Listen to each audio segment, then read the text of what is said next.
Ladies and gentlemen, thank you once again for tuning in to another episode of the GOW Midday Monday afternoon edition of the Shooting from the Hip. As always, yours truly, the franchise, aka the showstopper, better known as the GOW's resident tribal chief. And with me, as always, I got my tag team partner, my brother, my family. He is the flyest in the room, Mr. 1, 2, 3. Pin that ass on K Breezy, aka EC's resident Isaac Hayes, King Tuco. Bro, what's good? Man, what's good, man? It's Monday. Like you say, man, Monday afternoon, mid show, man. Your boys is we up. It's daytime. The sun is out. The birds are chirping, and your boys are rocking. Let's do it, man. Let's go. Yes, sir. Yes, sir. All right, man. So look, man, we coming on here, as we like to do ever so often, man, we like to get on here, man, shoot the shit, talk the latest wrestling news, rumors, and just, kind of thoughts on the current product across the board. This week, we got AEW Dynasty coming up. Last week, we came off of a 2-night WrestleMania 40 XL in Philly, which was crazy. We have a laundry list of events coming up through the summer, man, on both the AEW and WWE side. The next major event for WWE is WWE Backlash in France, in which we will truly officially usher in a new era as WWE. Okay, hold on. So Sevron's the world champion. So Cody Rhodes is the WWE champion. They retired the Universal. Damian Priest is the new world heavyweight champion. Yeah, excuse me, Damian Priest. Damian Priest. We've officially retired the Universal moniker of the WWE Championship. So that's gonna stick with Roman Reigns. I noticed that. Yeah, so now we're back to officially the World Heavyweight and the WWE Championship. But bro, hey, look, let's dive right into it. The new era of WWE. Tony Khan said, man, this is a new era of AEW. Dude, hey, everybody seems to be revamping and revitalizing themselves right now. TK, hey, say what you want about AEW. Say what you want about the attendance numbers and stuff like that. I think on screen we can agree the product has been pretty solid, man, the last couple of months. WWE, they've been hitting on all cylinders, especially within the last calendar year. Really, after Survivor Series, I really feel like, gearing up on the road to WrestleMania, they really turned things up a notch. And the storytelling has, really come full circle. What are your thoughts on the so-called new era of professional wrestling? Also, let's not forget, Impact Wrestling at the beginning of the year rebranded back to the TNA. So what is old is once new again. Dude, talk to me. The Renaissance era. Yeah, that's what I'm sticking with. That's what Cody came up with. That I'm gonna go with that because that's what we're having right now. We're having a renaissance of wrestling right now, where you have options. It's not just one player in the game that's just dominating, and then nobody else wants to pay attention to the other people. Like, right. You got to pay attention to the other people, and even if you're paying attention to them just to talk shit, you're paying attention to them. You're giving it the due diligence that it needs to grow and flourish the way it has. We have said this many times on this show. AEW is not direct competition to WWE, but it was an alternate. It was an alternative. It was something different that shook up the wrestling industry, because regardless to what we want to admit to or not, it helped shake up WWE. Because let's be honest, before AEW, WWE was getting stale. I mean, dude, we've said it many times before. We weren't doing Raw reviews. Now we're talking about, dude, are we doing a pre-show and the show? Like, what are we doing for Raw? Like, dude, we weren't talking about that for 2 years because there was just a time period where Raw was just unbearable to watch. People are still complaining about it now, but they're not complaining in the ways that we were complaining once before. And WWE had all the talent, so it's not like it's not like they were doing something great. They were still being them, but there was no fire behind it. It was just they were just lackadaisical. There it is. So then, of course, you get another company like AEW who show you that they can take the undesirables and make something out of it. And that's just basically what they did. AEW is just and you can look at it that way. It's the undesirables, the people that, and I use that because it's perfect for Cody because he was undesirable and now he's undeniable. Yeah. And a lot of guys are like that now. Look at John Moxley because John Yeah. Moxley, he was an undesirable. He was undesirable. Vince did not value John Moxley like he did Roman and Seth. I'm not gonna say he didn't value him, but he Moxley didn't agree with the direction, and Mm-hmm. he had every right to. We saw what they were trying to turn a germaphobe and all that. Like that just Yeah. no, just leave my lunatic fringe alone, man. Leave my man to his leather jacket and his wife beater, and just let him go out there and do what he do best. That's what Right. That's where John Moxley thrives. He doesn't thrive in all that other shit that you want him to do. He thrives in this, and this is what we want to see from him. There's a reason why people are fans of him.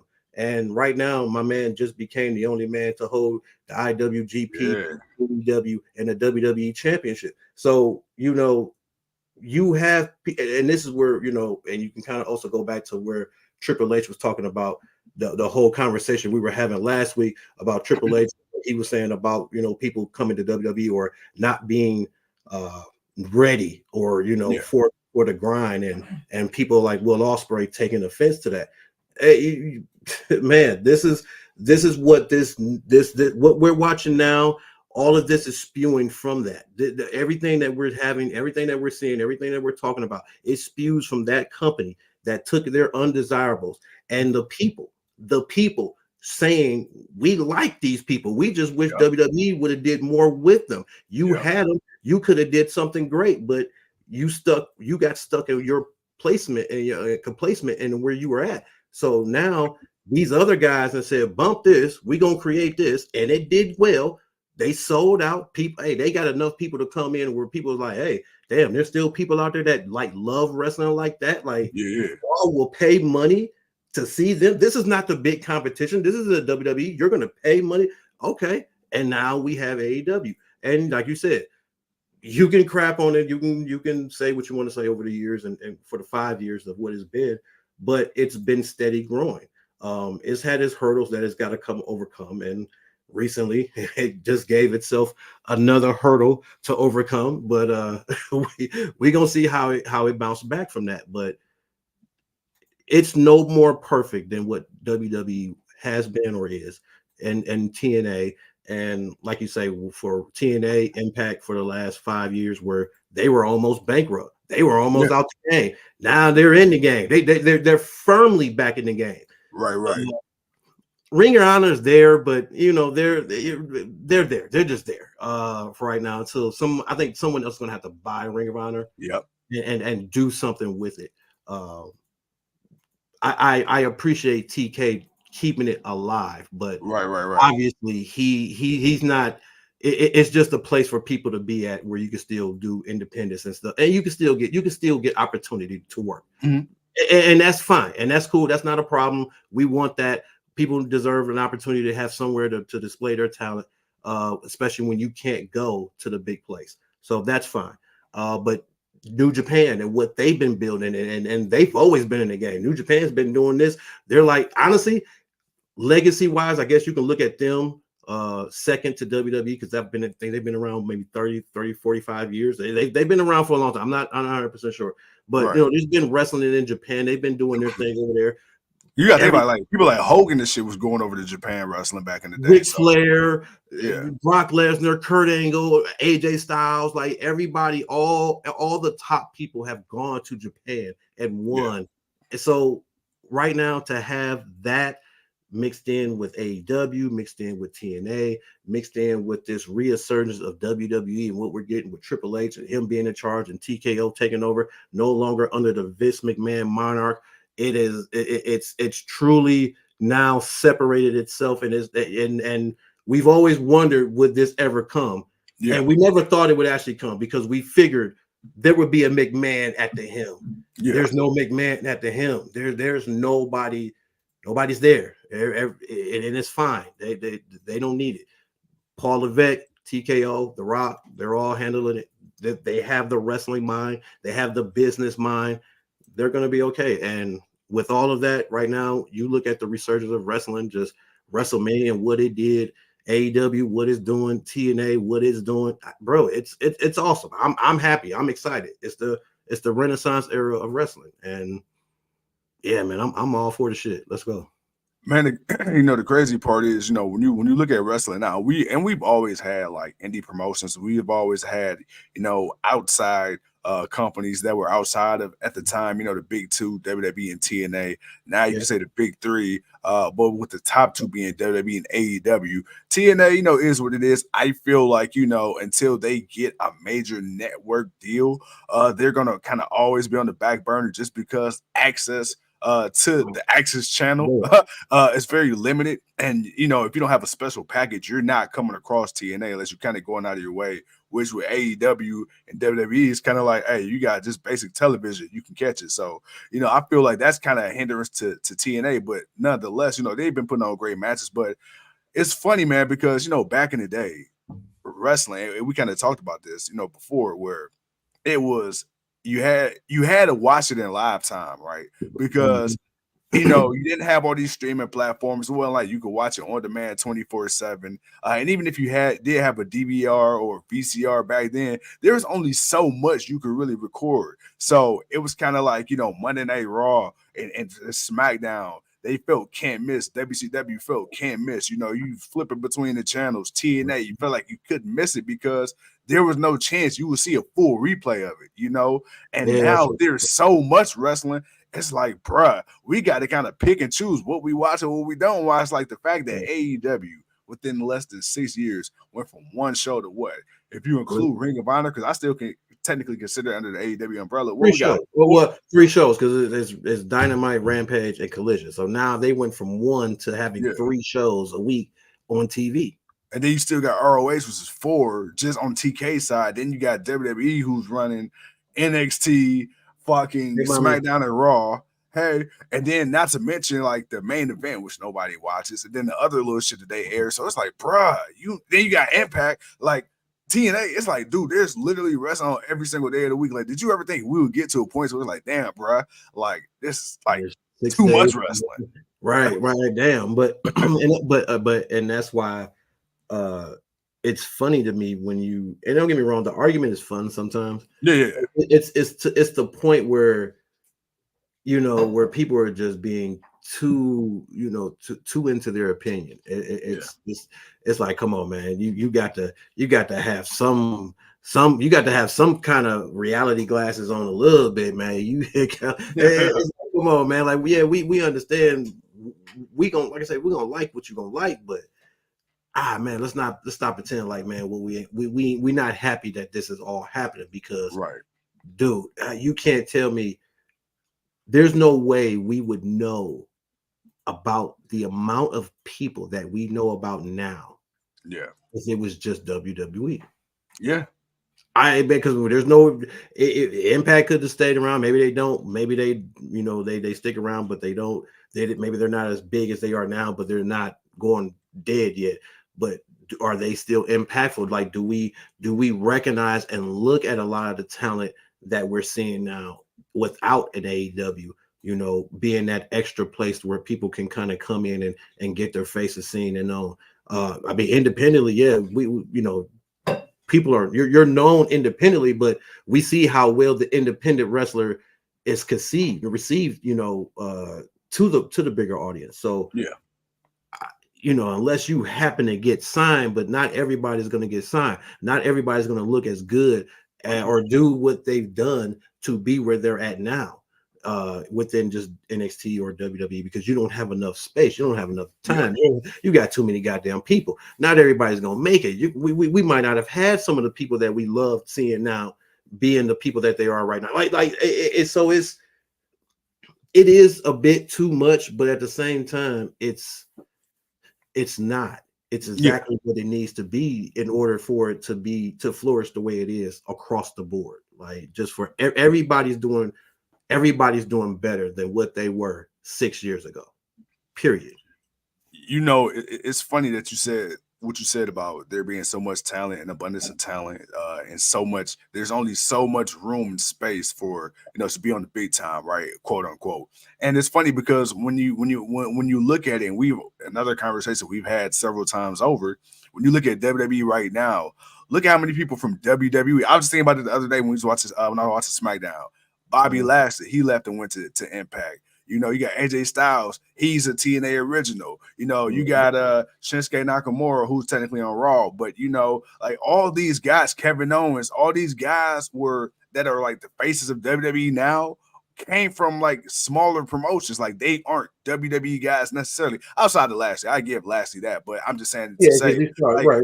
Like when you look at the majority of WWE's top stars, EO, Asuka, like these aren't WWE made talent. These are talent who came to WWE after already established your name. But the thing is with independent wrestling, and here's the thing that I have to say about that, because it's kind of like going from college to the NBA, right?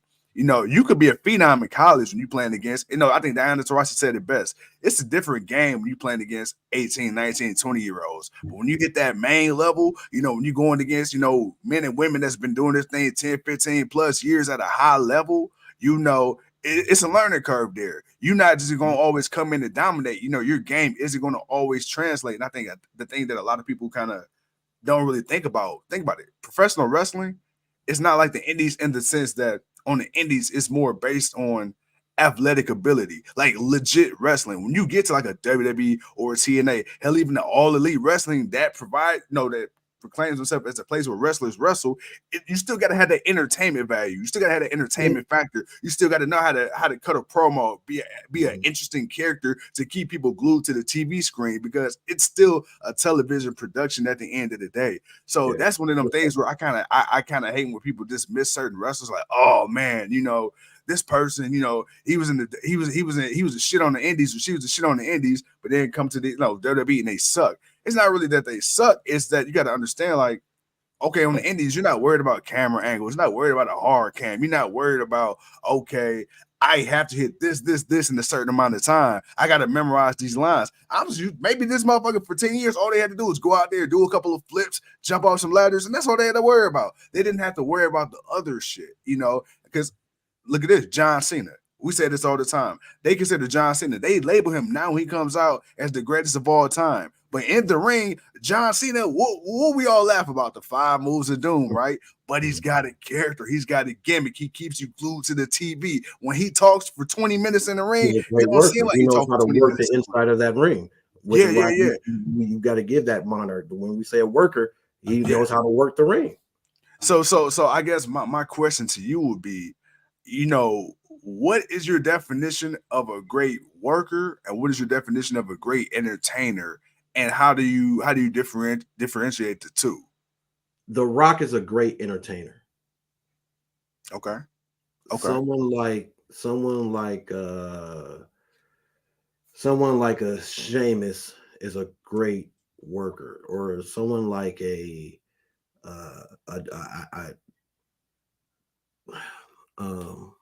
would say a Claudio. He's a great worker. I was like a Claudio, like even though he's a superstar, Daniel Bryan, because he's a great technician. He knows how to work. Yeah. Like guys that know how to work inside that ring. Guys that know how to make that this battle that we're about to watch be what it needs to be. Because when you say what is a worker, and that's what we give props to. We give props to Seth Rollins for being a guy that's a workhorse. What I'm saying? A guy that goes out there and he's trying to give you the best match possible. Those are workers. Those are the guys the Chad Gables. Okay, that's what and the names are now popping in my head. The Chad Gables, a guy, he's on the entertainment side now. But the one thing you always knew was, and even with he was in a tag team, that the guy was good in the ring. He was a good. You just needed to see more of the singles run. We needed to see more of something other than just him doing this one thing. And when you see guys do that, that lets you know what these guys can do inside and out. But an entertainer, a great entertainer is The Rock.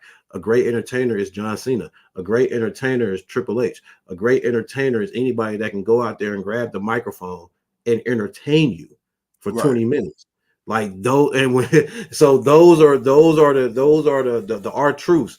He's a great entertainer, but he's Yeah. also a great worker because the guy knows how to work inside the ring. So you have people that are both. It just depends on, even though he's a great worker and entertainer, he's not one of the top people in the company. He's one of the top, not top as far as championships. Like, Yeah. fighting for the WWE championship on a regular basis and shit like that. Like, no, R-Truth is a great entertainer who works well with all the other people that they want to build up. That's kind of how that works out. Well, even speaking of speaking of great entertainers, R-Truth is 50 plus years old, and he still finds a way to get on TV every single week. When you look at Chelsea Green, we Not joke by about wrestling, like by just doing dumb shit, coming out and holding the belt up with a group of people that you are clearly not in the group with, but yet yeah. you still keep coming out and celebrate like you're in the group. Like, why? But why is that entertaining? We don't know why, but damn it, it puts a smile on our face. And you know what, that ability to not take yourself too seriously, put smiles on people's faces, is the reason why through all these mass budget and release cuts, he's been able to still hang around. When you look at somebody like a Chelsea Green, and it's funny because Chelsea Green, same thing. She gets a lot of TV time. It don't matter if it's a squash match, if it's a silly segment, it doesn't matter. She's one of those women where it's like, okay, you know what? Y'all ain't got nothing to do with me. Okay, well, I'm gonna find something to do. I'm gonna make the most out of everything. And it's just like, yo, TV time is very valuable. Now, right now, is she somebody that we're really taking seriously from a championship standpoint? No, not really. But she's keeping her face out there. And eventually, you play your cards right, you give her the right angle, the right storyline. She very well could be, but she's finding a way to keep herself on TV. And I think that's going back to the entertainment part of it, because you got a lot of guys and girls that can wrestle, and they ass ain't been seen in months. Mom's great Undertaker, great worker, His entertainer. He was never an entertainer because he really didn't speak. Yeah. So when you think of somebody that was a great worker in the ring, because he was a great wrestler, because he actually became, I would say, almost a better wrestler later on than he did early on. Well, because early on, his shit was all just based on his gimmick. And then kind of when he became like that locker room leader, and he started to kind of be the badass. When he became the badass, then he started mixing more mixed martial arts kind of stuff and the striking, and like he upped that game as far as that, but he kept and then worked around everything else that already worked well for him. So no, that's my good. That's a great, another one of them people to. One of the best in the game. Him and Kane, actually, shit, hell. And you know what's crazy? Watching Kane and Taker throw them punches, even though like they were work punches, you could tell, bro. Like, hey, Taker be throwing them bitches in real life. and can make you, and really, damn, especially Kane, because he hit you underneath the chin. He just catch you. He just, damn, bro. Just, big 6 foot. Why the hell you reaching all the way up, down, and coming up? Like, damn, bro. Hey, he knocking you from the depths of hell. boy, and dragging you right back down. But no, definitely great. Those are definitely great workers, because and even though Kane became more entertaining later on in his career, because him and Daniel Bryan, I ain't gonna lie, man, Team Hell No, that should have never have worked the way it did. Not, but him and the Hurricane, him and like it's like, dude, like Kane he's been good at entertaining and has won at the highest level. So you have some that can do both, and you have some that are just good at one and not the other. So, but yeah, definitely. Well, I want to dive into something real quick, man. This past week, I know we joked about it. I know we talked shit or whatever. Come on, sis, you good?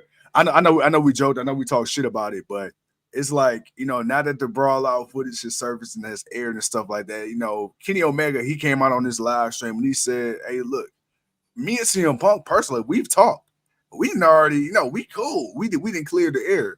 And I find it funny because he also said, yo, as an EVP, I've never had any real power in 4 years. Like, and honestly, if it wasn't for, and he didn't name what the circumstance was, but he said if it wasn't for a certain circumstance, I believe we could have actually aired out all of our grievances the night of the brawl anyway. But something happened, and we weren't able to necessarily do that. But what do you think about the fact that Kenny Omega and the Bucks are cool, but he's saying, hey, look, I ain't got no issues with CM Punk. Me and him, we done chopped it up. We didn't already talk. We done squashed it. Like, that ain't got nothing to do with me. Matter of fact, during the brawl, I'm the one that saved this dog Larry. So what do you think of that, man? Because I know a lot of people are like, yo, like, what exactly is the role of the EVPs in AEW? And remember when they came out with that statement where it's like Tony Khan, I forget what happened, I forget what show, what pay-per-view it was, but remember when there was that whole thing out when it was like Tony Khan took all the power away and they pretty much kept their names only in title, but TK like became like the head of just all the creative plans. That was during the run of the Bucks. That's when all that was happening. Because that's when it was starting to look like they were finally, being bigger than the company. And I think a lot of backstage, because you remember they were bringing in a lot of people that really weren't working out. And I think that was a bit of the issue in which it also sparked the issue, which also I believe was more between Hangman Page and CM Punk than it was the Young Bucks and Kenny Omega. And I'm not saying they didn't have something to say or whatever, but I think more of the heat was for Punk and Page. But the power, I mean, they're EVPs as far as in name, but the quality of what they do, I mean, as far as what they're going to go out there and do, but they don't have that power as far as, I guess, bringing people in like they were. They may now bring names up to TK, and TK may take a look at them and then decide if he wants to or not. But I'm pretty sure. But before, all the Joshi women, Kenny was just bringing them in. Not all of them was working out. Some did, some didn't. She'd worked out. She'd worked out, but some didn't. Rio's up and down. She was one of the first original when they didn't have anybody, so she was there. And I think that's what gets her more than anything. She was just one of the originals that was there, so people just know who she is. But a lot of the other ones didn't really work out that well afterwards, even with Rio or not. So I think really now it is more of just namesake, which fine, because it plays well with their character. Right. And honestly, them not TK taking over and just kind of bringing in more people, dude. He look, regardless of what people may think of TK, man, he's really giving everybody an opportunity. He's trying to bring all these people that are talented, like, and we know they're talented, man, because we all know everybody's a fan of somebody. When Claudio came and he finally won the World Heavyweight Championship, we all said, like, damn, this man has been in wrestling all these years, and this is the first World Heavyweight Championship we've seen this man win. And it's like, dude, we know how good Claudio is, man. We know what it is in the ring. We know what he brings to it. Again, a great worker. We've seen them push people less talented than him. Yeah. And so if it's like, bro, if you're going to push someone that's less talented than him, why can't you push him? Like, I just don't get it. So, but and it's not worked out for TK. He's dropped the ball on some, and it's expected. He was never going to be perfect about this. It was just about making sure you kept it entertaining and that you kept word that you're going to give opportunity to people, and there's going to be new faces that's going to become the new faces for the industry, not just for your company, but for the industry. Those top guys that can go wherever and win everything. Dude, I want to ask you this because we've seen WWE and TNA work together several times over the last couple of years. We've seen AEW work with every damn body outside of, with the exception of WWE. Right now, we talk about this renaissance, right? We talk about this new era, this new age. Right. Bro, do you think we will ever cross a point in wrestling history where we will freely exchange talent between the top three on a consistent basis? What you mean exchange talent? Like when you say exchange talent, you meaning like working with how Moxley how Moxley can pretty much go to New Japan whenever he wants to if he's not doing nothing in AEW. Say, like, for instance, TNA not doing shit with a wrestler, right? Or tag team or whoever. And WWE's like, you know what? Hey, man, we kind of depleted on female talent right now. Hey, we got a program that, we trying to run for like a month or so. Hey, if it makes sense, it's got to make sense. It's got to make sense, yeah. But I see where you're going. Yes and no. Okay. We already saw we're watching it with Impact. I'm sorry, we're watching it with AEW and New Japan. We've Yeah. seen it, we're still seeing it with New Japan and TNA because they're still working. They never stopped working with each other. We're Yeah. seeing it with all the other companies. WWE, yeah, I can, but I can't. Because what they do and how they're my thing with them is it depends on what's going on. It depends on because they do have people that they're not doing stuff with, but uh how impactful are some of those people going to be outside of, oh, look at this person from WWE showed up. But how impactful will that person be to a storyline where it's like maybe they need somebody to come in and actually be a challenger for their champion, but they're not going to beat the guy, but they actually just need a challenger. Well, Ricochet may do well. Yeah. Ricochet's one of those people where I don't think WWE would care because right now it don't seem like they have anything long term for him anyway. Even if they claim they are doing something with him, I can see he's like one a of those guy like a guys. Ricochet going there and winning like the X Division Championship, and you can have him on WWE TV Right, and sporting have for a a little nice bit. right, and he would no more different than what they do with NXT. Okay, Yeah. a guy can go down there have a match, but then just come up and still do his thing going wrong. Like I could definitely see that happening.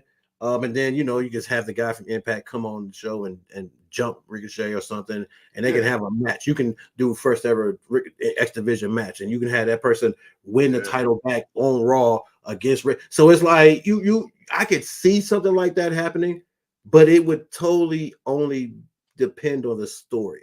It depends because from my standpoint, it's on WWE story. It's about what they're doing, what they're driving, because they got stuff set up for their WrestleMania just ended. Guess what? Yeah. They're already working on next year's WrestleMania. So it's just so the fact that we already kind of got a glimpse. If they're gonna do Cody versus Rock, I hope that's for SummerSlam. I hope that's not for WrestleMania next year. I'm actually okay if you do something a little different for Right. WrestleMania. Right. But if it's something like that magnitude, I don't know if you'll get the people you may want to see. You may just get some of the people that it's like we're not doing nothing with this person, like Shayna Baszler. Like right now, she's been Yeah. going over and wrestling in different. So it's like that's been cool, and she's a respectable name. Yeah. So when she goes into that company because of kind of her demeanor, yeah, she's a badass. She can go in there and try to take that person's championship, but I don't see someone that's actually. I don't know how often we would get a Cody Rhodes. Maybe Cody probably would be okay with going to AEW. Or even New Japan. His ties with New Japan. That's where he Yeah, really came up I with the could American definitely see that. Nightmare. I could definitely see AJ Styles just randomly showing back up. Like certain people, it depends for certain things. But Yeah. it depends on the story. It depends on what they're trying to make out of that story, where it's going. So as long as it all makes sense, or if it's just you just want to kind of give people a little fantasy booking, like, hey, we want to do Yeah. something for TV ratings purpose. Let's see if AJ wants to come down and face this person, and we'll have this person come up on Raw and have a match or whatever, a match on y'all TV, and then we'll finish it out at this pay-per-view, and then it is pay-per-view. We'll run this little program where these two companies got these two pay-per-views coming up at a certain time. Yeah. So they can do that. But you want to be careful about people's injury and health, which I think would be an issue. So you gotta always consider that. But I think it could work. Again, story. It's got to make sense. Like that's it. If it can make sense, sure, let's see it. Dude, okay. A few more things I want to talk to you about, dude. So Man, shoot, Triple man. H, bruh. We finally got a full year, a little over a full year now, but we finally got a full year, man, of Triple H running the ship as the head creator of WWE, head director of WWE Creative. Shawn Michaels is actually one of the guys that's in charge of recruiting talent now as well. So him and William Regal, they're in charge of kind of scouting talent, bringing them to the company as well. Dude, right now, as it stands, we had The Rock, and I know we kind of The Rock kind of played on the whole final boss and the TKO board member, blah blah blah.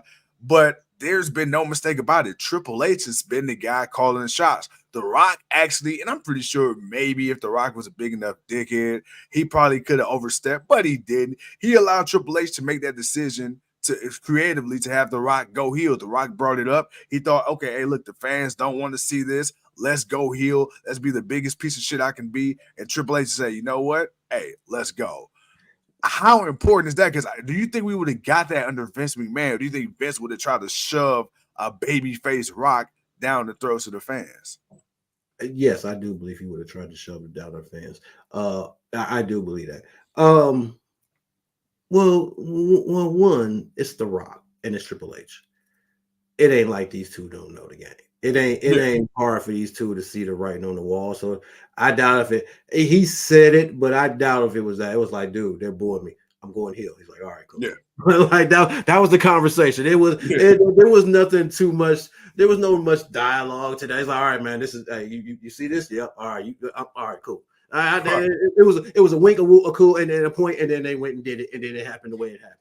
The Rock has had to improv on the fly for years. We're not, dude. That's why I'm okay with the final boss, because it's like it's The Rock. It's like, dude, get in your bag. Like, you can tell when he ain't in the bag of it. You could tell where it was stuttering, he was fluttering. Yeah. But once this thing kept going, and he kept showing up, The Rock was getting back into his bag. Once he put that stiff walk beat down on on Raw, that was The Rock finally, and he started really cussing and telling us what the hell he gonna do. That's when The Rock got back to being comfortable, and you can just see it was just like, okay, yeah, this dude, yeah, he but it never leaves him. It's like riding a bike, man. That's all. You just needed to get back on pedal a couple times, and boom, man, now you back coasting down the street, and that's what he's doing. Triple H, and he knows, and TKA know, and they see, and then they hear how everyone is giving Triple H his props for real, at least giving the vision. And let's not even focus on the WWE part of it, the main roster part of it. Let's just look at what he did with NXT. Yeah. Look what he made NXT. Look how important he made all the wrestlers feel. Look how important he made them feel to us. Look at the matches and the quality of what we got. And the people that we are now watching on the main roster be the Sami Zayns, the KOs, we watched them do this in NXT. And when they came up and now they're doing their thing, the Damian Priest's, Finn Balor's, all these guys, the Austin Theories. Now, look, these guys and women, the Asukas, the Rhea Ripleys, the Baileys, the Sasha Banks, the Naomis, all of them, they all came through this brand, through Triple H, and they were stars then. And then once they came up, they became the bigger stars that they are now. And that has gone on notice for years. That has always gone on notice for years. And then you saw the difference when Vince took it back over. Yeah. That was the biggest thing that could have happened for Triple H, because it was like, I almost, now that I say it, I almost want to think, damn, did Vince, well, he didn't know at the time, because Triple H left for a health reason at the moment in time. That's why he was taking it over. Plus, he didn't like the ratings, because AEW was kicking NXT's ass in the week-to-week ratings, even though NXT would have their moments, but AEW was whooping their ass. So, Vince had to kind of take over, because we weren't sure Triple H was coming back or not. But once he came back, and he wasn't doing anything, and Vince was still running everything, we saw the dip in NXT. We stopped talking about NXT for a minute. We were still doing the prediction shows. We were still watching the Stand and Delivers, but just watching the NXT weekly, it was really hard to keep up, because Vince was main roster in NXT. You got all these new people that don't know shit. They're all green as goose shit. They don't know nothing. They can't talk. They can't walk. They can't throw a punch. They can't do it. It's like, dude, I don't want to know. This is not the NXT we've been watching for the last 5 years, man. Give us back our standard, okay? The standard of what we're supposed to watch. So that, all of that happening could have not done any more better for Triple H, because it's put him where he's at now. And TKO see it. The Rock knows it. It's like, bro, he knows it. You can see it in the wrestlers. The morale. We talk Yeah, about the morale for the company. The morale is up. It's higher than it's ever been. It yeah. ain't been that high in 20 years with Vince. Like, dude, like, come on, man. That it means something. So no, I think that the morale and everything and just the growth and the reaction of the fans and the product we're seeing. Yeah, we could critique some things, and I think again we're shitting on the Jay and Jimmy match. Right, right. We're shitting on that because we're mad that there was so much more you could have did, and you could have did it in the time that you had it. All you had to do was give them one good back and forth 30-minute promo, 20-minute promo. Just let them say some real shit to each other that would have like, ooh, like damn, man, we always thought we knew, but man, we didn't really. You got to make us feel it, and they didn't make us feel it. And then that wasn't the only match we shitted on, but Yeah. that was one of those important high profile matches that we wanted to see. We was like, we want to see this, and they did not deliver. And that's on Triple H. They can say whatever they want to say as a company because they're gonna talk good about their product like everyone else is. Of course, yeah. But as the fans, what we saw and the reaction is across the board is even, bro. We did not like that. A lot of people was very disappointed in that. So you gotta, he accepts that, and I'm pretty sure he's gonna do better moving forward. But you still gotta appreciate what he's been doing, what they've created, where the company is back to now, and again, it's the resurgence era. No, absolutely, dude. And the one thing I will say at the time when we had Scott Demora at running things at TNA, Man, Scott Demora, Tony Khan, I Triple hope he H. ends up in WWE. Oh, bro, hell yeah. I And hope he my ends up thing is, there. and my thing is, when you had those three people, was everything perfect? No. But what's the one thing we said? We wish Vince would have did. Listen to the fans now. We're not saying, hey, listen to the Do fans. everything we want you to do, because everything we want you to do may not have worked out either.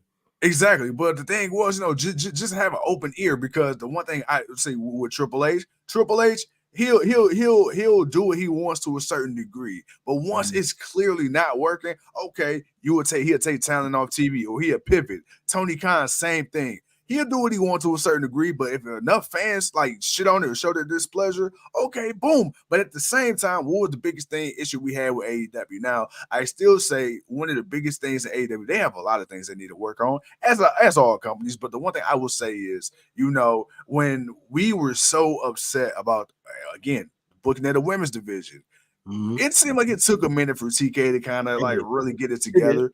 But here's the thing. I will say this. I feel like he's gone above and beyond now to try to do right by the women. Now, there's clearly some shit that, I still feel like the women get overshadowed. But then again, part of that's a numbers game. One, two, it's a balancing act. I do think that we've gotten to a point to where now we've gotten out of just only pushing Britt Baker as a superstar in that company. I mean, now we got Julia Hart. She's getting pushed.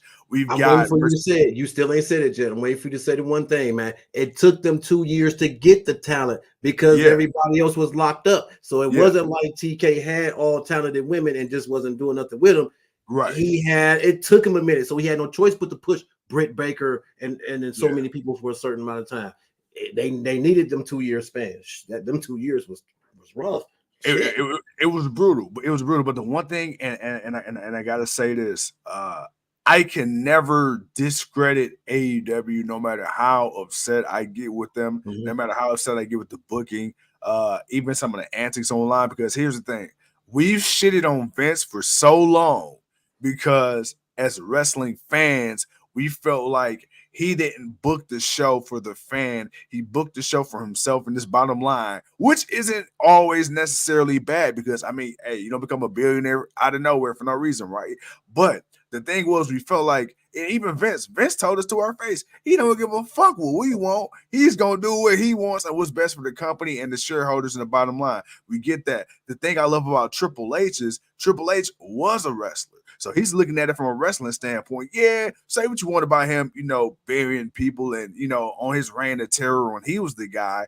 But now that he's been in those locker rooms, so he knows, okay, hey, look, we got to change with the times. People don't always want to see the big guys. Some people want to see the small athletic guys get shine. We want to see more women's matches and women actually have meaningful segments. Tony Khan, okay, we joke about Tony Khan being a mark, being a fan, but fuck, hey, he's booking shit for the wrestling fan. What was the mission statement for AEW when they first came out? Okay, this is for the hardcore wrestling fan. Now, I know we get upset now because the company has gotten bigger in a faster amount of time than we probably ever thought it would be. So now we're looking like, all right, man, like now some of this shit looking a little minor league, but hey, why are we surprised? TK said, hey, yo, this shit is for the hardcore fan. All the fans that lapsed in lapsed in WCW and WWE, hey, we doing this shit for y'all. Y'all want the hardcore ECW shit, we gonna give you the barbaric shit. Y'all want the blood and the cussing and the mature things, we gonna give you that. Now, with that comes a little bit of a limitation, right? It is what it is. Okay, now here's the thing. Triple H happened to take over and step that shit up, but what do we say? I still, as much of a great man as Triple H is, and I love what he's done, I still don't even think the fire would have been lit up under his ass the way it has been if AEW wouldn't have been beating the shit out of NXT. Remember, WWE tried to be petty. They thought by going on the same night in the same time slot, they was going to put AEW out. Nah, you know what you did? You actually ended up working in AEW's favor because what was motherfuckers doing? AEW still red hot. People was watching AEW recording NXT. So AEW was getting all the live people, and it was what it was. And then that's when you went to that 2.0 shit, and that really kind of killed NXT for a minute because now it was like that become unbearable to watch for the longest time. And then when Triple H went off for health reasons and Vince took it over, the shit really went to shit. So it's like I can't knock AEW. AEW dude, 3 months in, 6 months in, excuse me, fucking worldwide pandemic. Everybody wrote AEW off. AEW was the most entertaining shit out of all of wrestling. So it's like I can't sit up here and bash AEW because I've seen what they did for pro wrestling. I've seen what Tony Khan did for pro wrestling. So it's like, yo, as much as we say what we say, I will forever, if AEW went out of business tomorrow, I will forever give TK his respect. I give AEW their respect. And we joke, we talk shit, bro. It's entertainment. It's fun. But, dude, I can't discredit AEW and I can't discredit TNA. They like cockroaches, bro. They just won't fucking die, dude. Well, first of all, they not supposed to, man. They 5 years old. They ain't supposed to, man. And I find it funny because, you bring that back up, man, where it's like, as much as people want to talk about, man, AEW is nothing, but it's like y'all do realize, man, Vince he put his development show. That's how first of all, and you got to think about that. He took his development show, which he knew was I'm pretty sure he probably knew it was a pretty good show because he knew who was running it. He was still in the talent all the time. So it's not like he didn't know. He just didn't care. But he was putting that up against this show. And regardless if he thought little of it, he put a fire over them. It was a fire of competition. Vince McMahon is a competitor. If you think that Vince McMahon did that because he doesn't look at them as competition, man, he looked at them as like, damn, we need that. We need that fire on their ass. Let's see what they do, and then let's take their ideas and make it our own, and then people will love us even more. And that's what they're doing. But at the same time, it's not. But again, wrestling is a copy and paste industry. Everybody's taking something that everybody else is doing and doing their own way with it. There's no different. But we give them props, and like I said earlier when we started this, man, they were just a company that gave you the undesirables and showed you that they were better than what a lot of what Vince thought, and they can do their own thing. I mean, that's pretty much what you're watching. You're watching the resurgence, the renaissance of a lot of people leave a big company after not really being taken for granted or not being pushed where they feel they could be, and go and show you they can become a star outside of the company. Some never even making it to WWE and becoming a bigger star out, and never making it to WWE and becoming a star. So you have those guys that are doing that, and you can't create enough people to be legit stars. So you got to go bring those guys in. Look, hey, we need AEW. WWE needs AEW. It needs TNA because without them building the stars for AEW to sign, for WWE to sign later on, what does WWE got? Yeah, yeah. They ain't got shit. And my thing is too, it's funny, you know, and then we're gonna get ready to wrap it up in a minute. But the thing is, I find this funny is we joke and the internet jokes about Impact or TNA and AEW being a farm system for WWE. But let's be honest, that's not a bad thing because, like you say, you got the Mustafa Ali's out here in the world. They out here, you know, winning championships. You got the John Moxleys out here winning championships. You got, you know what I'm saying? You got the Osprey. You got all these people, man, that are out here proving themselves that may never have gotten a chance in WWE. Now you giving them a chance to raise their stock. But here's the thing. Now, when they come into these meetings and they're negotiating their contracts, now guess what? You've proven your weight in gold. You've proven that you can draw. You've proven that you what the house looks like when you're a champion. You've proven you can cut a promo. So now when you're negotiating, now they got to pay you what you worth. See, when it was just WWE, they could have paid you whatever the fuck they wanted to. And guess what? We're just gonna go to another promotion. Okay, yeah. You're not gonna get, you might get all the championship runs in the world. You ain't gonna get paid. We paying you, we still paying you the bare minimum. Now it's like now you increase the competition because guess what? If you want me, you gotta pay me. And that's the thing, you know. I might have to go to AEW. I might have to go to a Ring of Honor for a year or two. That's cool. I might have to sacrifice that a little bit. But guess what? When I make a fucking name and I blow up, look at Mercedes Moné. Got the highest women's contract in wrestling history, and she ain't wrestled a fucking match in AEW. As a matter of fact, that's crazy. I believe the rumored amount was 10 mil. So that's for a woman that ain't even wrestled in AEW and apparently been on the payroll for months already. So now imagine if you motherfucking Rhea Ripley or you Britt Baker or you a top woman in these other companies. Oh, bruh, you gotta run me my bag. You gotta run me my motherfucking bag because here's somebody, and I love Mercedes, but here's a one-time franchise ain't gonna be biased. She ain't wrestled a goddamn match, and it's the highest fucking pay, bruh. If I'm like Athena, oh, bruh, you want to sign me or you want to renew me? Oh, yeah, you gotta run that bag up. You gotta run that bag up. No, because she's been having an incredible run, and she's gonna get her money, man. But yeah, no, it's a reason. There's a resurgence for a reason, and that going on the independents and bringing in the bigger audience and showing that you got to be the star, and what comes with that is, you know, time, injuries, health, all that. It comes with that, and no one is immune to it. But if you can do it, do it. But man, bro, dude, I think we've hit on everything for the day. We did. I was looking at the time too. Oh, we getting there. Right. We're getting there. I got to get ready to go get the daughter in a minute anyway. But no, man, we just wanted to come on here and just shoot a little bit with the people.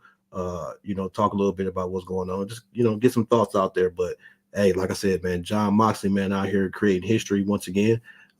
Can't wait to see him Wednesday show up with that new IWGP champion, world championship around his waist. See what happens there. But first, before we get there, we got to get to tonight, and we're gonna see you guys tonight for the pre-show for the Raw. You know, we're gonna, of course, you know, first 30 minutes, see what happens, see what it do, see what Triple H in this new era is going to be about. And then, of course, we're going to come back on later on tonight and do what we do. But outside of that, my bro, good conversation. Always great talking with you. You know, the sun is still out, man, so we got to enjoy the day. But, hey, man, I'll catch you later. Let's do it. Hey, ladies and gentlemen, as always, I'm the franchise. He's the king. We the GOW. See y'all later. Peace.